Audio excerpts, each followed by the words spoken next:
When there's no more hope is left in me, I can see what comes my way, and I'm always lost.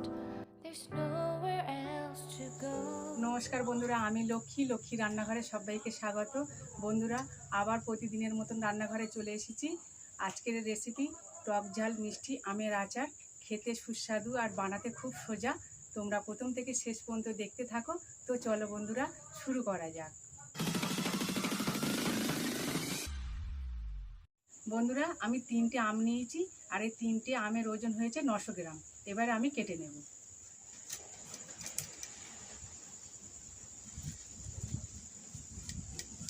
বন্ধুরা, আমাদের গাছের আম, এই আমটা পাকে ভাদ্র মাসে, তার জন্য কাঁচাটা আছে, আর না তো এখন আম পেকে গেছে। দেখো বন্ধুরা, ভালো করে ছাড়িয়ে নিয়েছি। এবার আমি পিস পিস করে নেব।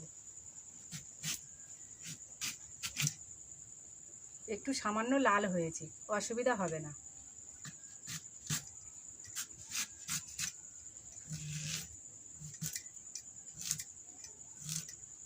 এরকম সাইজ করে কেটে নেব।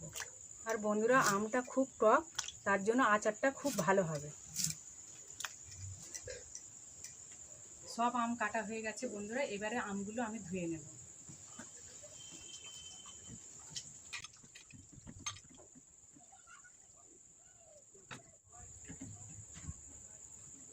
এরকম একটা ছিদ্র ডেকচি নিয়েছি, এর মধ্যে আমি আমগুলো রাখবো, যাতে ভালো করে জলটা ঝরে যাবে। বন্ধুরা, আমি গোটা মশলা নিয়েছি কি কি তোমাদেরকে দেখিয়ে দিচ্ছি। বন্ধুরা, আমি মশলাগুলো সব 1 চামচ করে নিয়েছি। 5 ফোড়ন, সর্ষে, জিরে, রাঁধুনি, ধনে, মৌরি, হলুদ, গুঁড়ো লঙ্কা, আর এখানে 3টে শুকনো লঙ্কা। এবার আমি উনুনটা জ্বেলে দেব। আর বন্ধুরা, আদা 1 ইঞ্চি নিয়েছি, কুচি কুচি করে কেটে রেখে দিয়েছি। কড়া গরম হয়ে গেছে, এবার আমি শুকনো লঙ্কা দেব। একটু শুকনো লঙ্কাটা কেটে দেব হাত দিয়ে।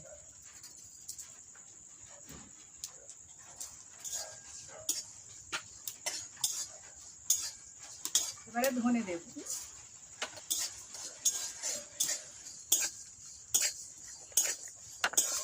মৌরি, জিরে, 5 ফোড়ন, সর্ষে, রাঁধুনি,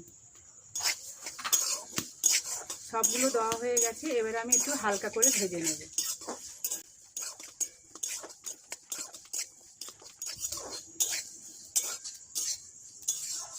মশলা থেকে সুন্দর একটা গন্ধ বেরিয়েছে, এবার আমি নামিয়ে নেব।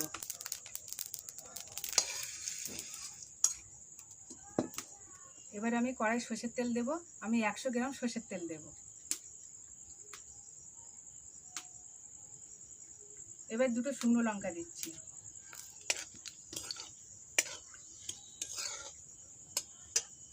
এবারে আদা কুচিটা দিয়ে দেব।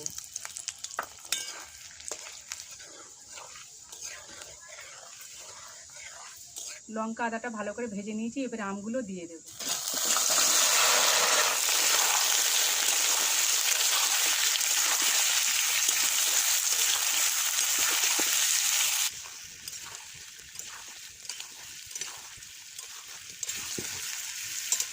আমটা তারে ভাজা হোক, আমি মশলাগুলো গুঁড়ো করে নেই।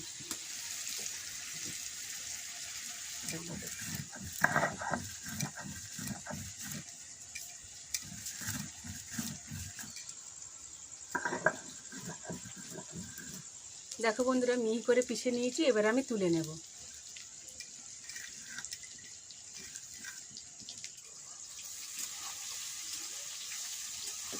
ভালো করে একটু তেলে ভেজে নিলে চাটনিটা খেতে ভালো লাগবে। এবারে হলুদ গুঁড়ো দেব আর লঙ্কার গুঁড়ো।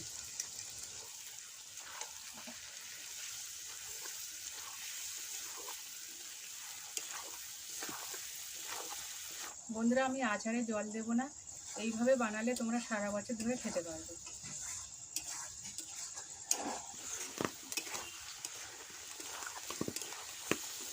দেখো, খুব সুন্দরভাবে কষে নিয়েছি। এবার আমি চিনি দেব। বন্ধুরা, 900 গ্রাম আমে আমি 700 গ্রাম চিনি নিয়েছি, কেননা আমাদের আমটা খুব টক, তার জন্য 700 গ্রাম চিনি দিলে ঠিকঠাক হবে।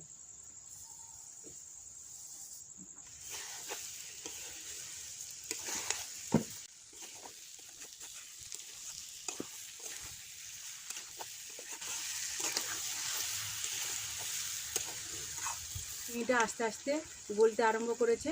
এবারে আমি সবসময় একটু নাড়তে থাকবো।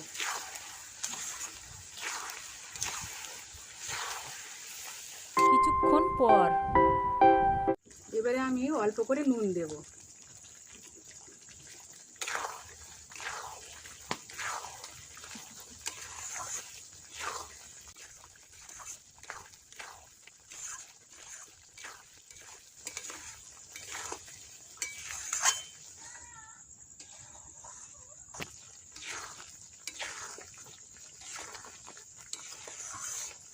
বন্ধুরা দেখো চিনিটা গলে গেছে। এবার আমি ভাজা মশলাটা দিয়ে দেব।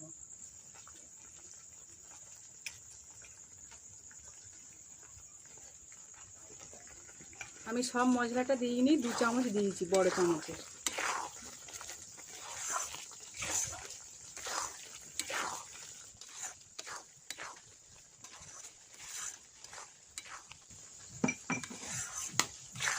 বন্ধুরা হয়ে গেছে আমাদের টক ঝাল মিষ্টি আমের আচার। এবার আমি নামিয়ে নেব।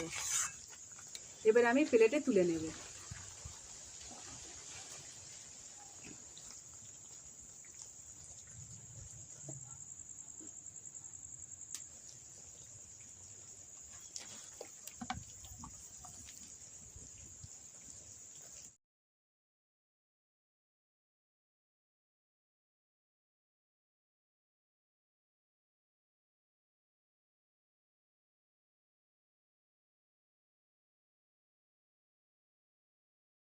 বন্ধুরা হয়ে গেছে আমাদের টক ঝাল মিষ্টি আমের আচার। আর তোমরা বন্ধুরা কাঁচের বয়মে রাখবে, অনেক দিন ভালো থাকবে। কোনো রোদেও দিতে হবে না, আর ডিপ ফ্রিজেও রাখার কোনো দরকার নেই, এমনিতেই ভালো থাকবে। বন্ধুরা ফাইনালি আমাদের টক ঝাল মিষ্টি আমের আচার হয়ে গেছে।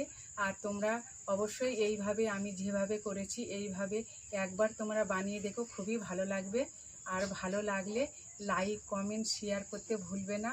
আর আমার নতুন বন্ধুরা যারা এখনও সাবস্ক্রাইব করুনি তারা সাবস্ক্রাইব করে লাইক করে আমার পাশে থাকবে। তোমরা সুস্থ থেকো, ভালো থেকো, আর সবসময় হাসি মুখে থেকো। আজকে আমি আসছি, টাটা, বাই বাই।